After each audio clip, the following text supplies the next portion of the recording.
Hello guys, আপনাদেরকে আজকে দেখাবো আমরা যে কাজ কমপ্লিট করার পরে সিলা পালিশ বলি কিভাবে ডিজাইন করা হয়। এই কাজগুলি আপনাদেরকে দেখাইতে চাচ্ছি।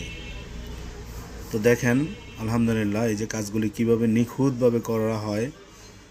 যদি এদিক সেদিক চলে যায় তাহলে কিন্তু জিনিসটা নষ্ট হয়ে যাবে। ঠিক আছে, দক্ষ কারিগরের ধারায় কাজ করানো হয় যাতে জিনিসটা দেখতে সুন্দর হয়। যেহেতু আমরা একটা জিনিস বানাই, আপনারা বানাইতে দেন, যখন আমরা বানাই আমরা চাই আমাদের সৌন্দর্যগুলা ফুটিয়ে তোলার জন্য, যে এই জিনিসটা এতটুকু সুন্দর করলে আরও ভালো লাগবে। কিভাবে সুন্দর করলে ভালো লাগে এই জিনিসগুলো আমরা চেষ্টা করি।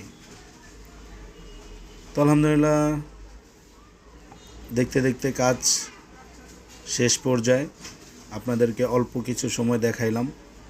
পরিপূর্ণটা তো আর দেখানো সম্ভব না, অনেক সময়ের ব্যাপার। দোয়া করবেন ইনশাআল্লাহ যাতে আমরা সুন্দরভাবে কাজ করতে পারি।